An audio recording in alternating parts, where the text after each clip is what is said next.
Eu sou Mário Persona e essas são as respostas que eu dei aos que me perguntaram sobre a Bíblia. Você escreveu contando da sua dificuldade diante das tentações por ter ficado viúvo há 3 anos. Acredite, você não está sozinho. Eu diria até que devem existir mais cristãos solteiros, separados e viúvos do que casados neste mundo. Portanto, não assuma a posição de vítima ou mártir, pensando que o problema é só seu. Não. 1 Pedro 5, de 8 a 9 diz: Sede sóbrios, vigiai. O vosso adversário, o diabo, anda em derredor, rugindo como leão, e procurando a quem possa tragar, ao qual resistir firmes na fé, sabendo que os mesmos sofrimentos estão se cumprindo entre os vossos irmãos no mundo. Quando você perguntou se antes de casar-se novamente, Deus o condenaria por ter relações sexuais com mulheres cristãs que estão na mesma situação que você, eu fiquei na dúvida se você estava falando sério ou brincando. É que se nós mudarmos um pouco a sua pergunta, ela serviria também para quem está temporariamente desempregado. E perguntaria assim: até eu conseguir um novo emprego, posso sair por aí roubando? Seria isso. Para entender a questão das tentações e desejos sexuais, primeiro é preciso entender por que Deus criou o sexo. O desejo sexual não é, como muitos pensam, como o apetite ou a sede, apetite por comida ou a sede. Um ser humano não pode viver sem comer, não pode viver sem beber, não pode viver sem respirar, mas ele pode viver sem ter relações sexuais. Ninguém morreu por ser celibatário ou por praticar abstenção, mas é comum você ouvir de pessoas que morreram no ato sexual ou por causa dele. Deus deu aos seres humanos a atividade sexual que inclui prazer sexual, depois de criar o homem e a mulher para formarem um casal. Deus disse que eles crescessem e se multiplicassem. Então o sexo foi dado como algo complementar à união entre um homem e uma mulher, uma espécie de união de fato ou consumação do compromisso que eles tinham assumido. E nessa ordem, primeiro Deus os fez um casal para viver o compromisso do matrimônio. Depois Deus deu a eles a ordem da multiplicação que envolve o ato sexual. Eu não creio, porém, que o ato sexual entre um casal esteja restrito à procriação, porque nós vemos Isaac e Rebeca brincando, provavelmente com carícias sexuais, que não são feitas entre dois irmãos, né, e caracterizam uma relação entre um casal. Você vê isso em Gênesis 26, de 8 a 9. Ora, depois que eles se demoraram ali muito tempo, Abimeleque, rei dos filisteus, olhou por uma janela e viu, e eis que Isaac estava brincando com Rebeca, sua mulher. Então chamou Abimeleque a Isaac e disse: Eis que na verdade é tua mulher, como pois disseste é minha irmã?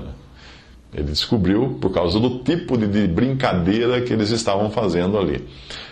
Nós encontramos também referências em Coríntios para que o casal não se abstenha de ter relações sexuais, salvo por mútuo consentimento. E ali certamente não está restringindo a questão da procriação. 1 Coríntios 7, de 3 a 5. O marido pague à mulher o que lhe é devido, e do mesmo modo a mulher ao marido. A mulher não tem autoridade sobre o seu próprio corpo, mas sim o marido. E também da mesma sorte, o marido não tem autoridade sobre o seu próprio corpo, mas sim a mulher.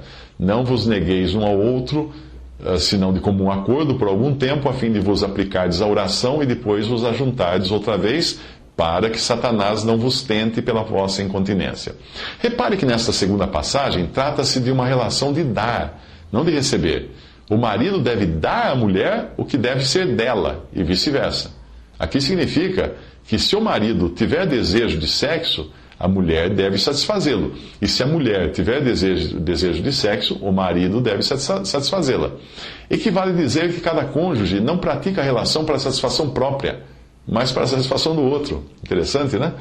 Como em todas as outras coisas, o cristão deve buscar fazer as coisas para o Senhor e para o próximo, não para si mesmo.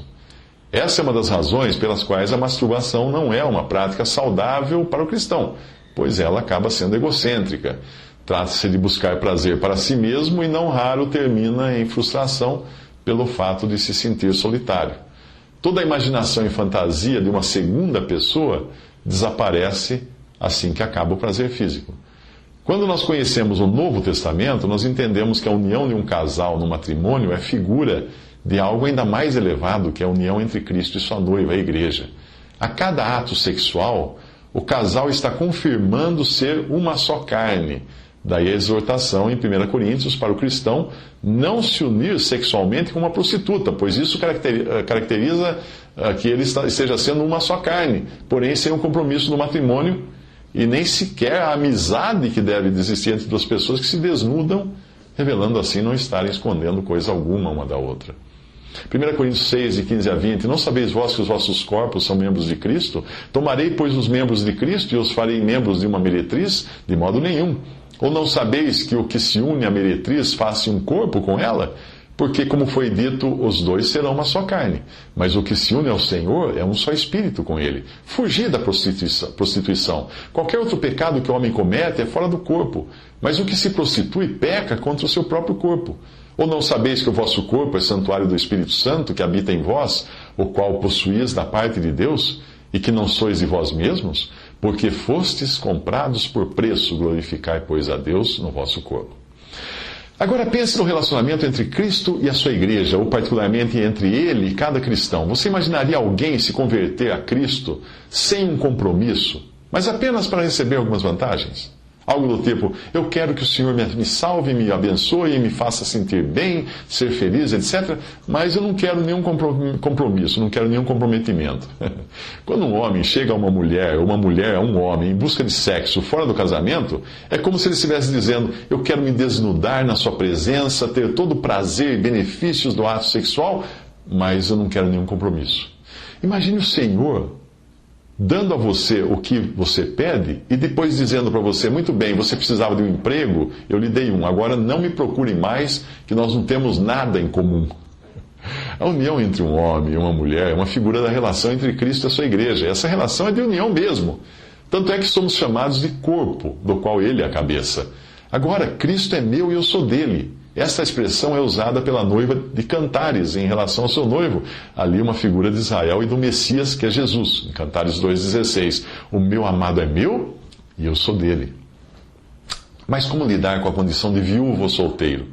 Na verdade, a palavra de Deus diz que é uma condição até melhor do que a de casado, em 1 Coríntios 7, de 1 a 35.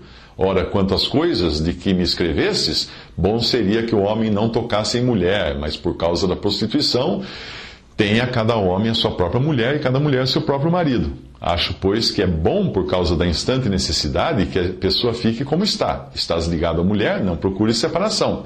Estás livre de mulher, não procures casamento. Mas se te casares, não pecaste.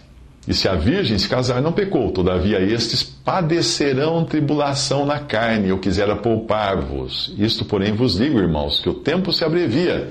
Pelo que doravante, os que têm mulher sejam como se não a tivessem, pois quero que estejais livres de cuidado. Quem não é casado, cuida das coisas do Senhor, em como há de agradar o Senhor, mas quem é casado, cuida das coisas do mundo, em como há de agradar sua mulher. E está dividido. A mulher não casada e a virgem cuidam das coisas do Senhor para serem santas, tanto no corpo como no espírito. A casada, porém, cuida das coisas do mundo, em como há de agradar o marido. E digo isto para proveito vosso, não para vos enredar, mas para o que é decente, e a fim de poderdes dedicar-vos ao Senhor sem distração alguma. Até aí a passagem. Pode parecer estranho encontrarmos isso no Novo Testamento, uma vez que no Éden Deus decidiu que não era bom o homem estar só, por isso deu a ele uma mulher. Em Gênesis 2,18, disse, mas o Senhor Deus, não é bom que o homem esteja só, far-lhe-ei uma ajudadora que lhe seja idônea. Então, em 1 Coríntios 7, diz que é bom que a pessoa fique como está, ou seja, solteira. Mesmo que pareça uma incoerência, as duas coisas estão corretas. Eu vou explicar a razão. Deus continua abençoando a união estável entre um homem e uma mulher no matrimônio, e ao mesmo tempo nos diz que é melhor ficarmos solteiros, ou literalmente, bom seria que o homem não tocasse em mulher.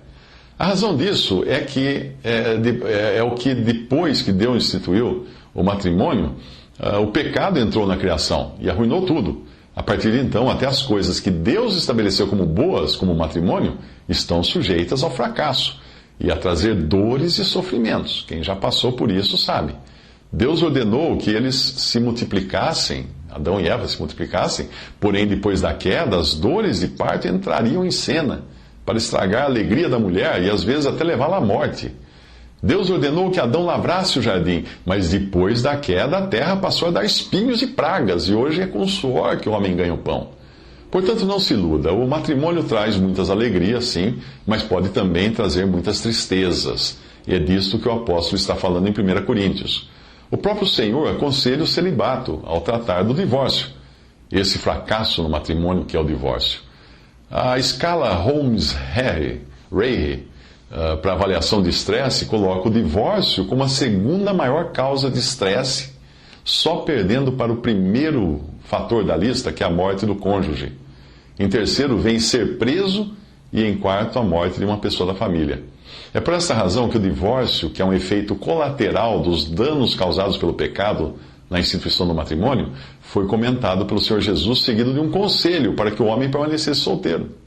Mateus 19, de 10 a 12, disseram-lhe os discípulos: se tal é a condição do homem relativamente à mulher, não convém casar. Ele, porém, lhes disse: nem todos podem aceitar esta palavra, mas somente aqueles a quem é dado, porque há eunucos que nasceram assim e há eunucos que pelos homens foram feitos tais. E outros há que a si mesmos se fizeram eunucos por causa do reino dos céus. Quem pode aceitar isso, aceite-o. Nós não devemos nos esquecer também que Jesus, o homem perfeito e que é nosso exemplo a ser seguido, era solteiro enquanto andou aqui. Eu sei que eu não dei a você o remédio para a aflição das suas tentações sexuais, né, que foi o motivo de você escrever. Mas eu quis mostrar 2 pontos importantíssimos. Primeiro, que o ato sexual é um complemento do casamento, o qual é em si um compromisso assumido com tanta seriedade quanto quando nós nos convertemos a Cristo. Não existe um desnudamento do nosso ser diante de Deus e aceitação dos benefícios da salvação sem um comprometimento, sem um compromisso. E não deve existir um desnudamento literal de um casal e uma união pelo ato sexual sem que antes exista um compromisso matrimonial. A outra coisa que eu tentei mostrar a você é que ser solteiro não é a desgraça ou o fim do mundo. Mesmo num casamento perfeito, o romance tem seus altos e baixos e o sexo um dia termina. Mas a relação de amizade, comunhão, compromisso, intimidade, respeito, essas podem continuar muito bem, porque são as bases que sustentam a união homem e mulher. Hoje nós somos bombardeados por uma cultura que, ao mesmo tempo em que tenta nos convencer que somos perdedores e fracassados se não estivermos em algum tipo de relacionamento, insiste também que devemos viver livres de um compromisso sério, buscando apenas a proximidade necessária, o relacionamento necessário para satisfazer o apetite sexual, como se fosse algo tão vital quanto comer, beber e respirar. Eu lembrei-me de um livro, Vida com Propósitos, de Rick Warren. Ele traz 2 capítulos bem pertinentes sobre como lidar com as tentações sexuais. Eu particularmente não gosto do livro, por ser do tipo motivacional, mas esses 2 capítulos, em particular, têm instruções bem práticas para o assunto que eu tratei aqui. Talvez você encontre esse livro e possa, então, entender melhor tudo o que foi dito aqui.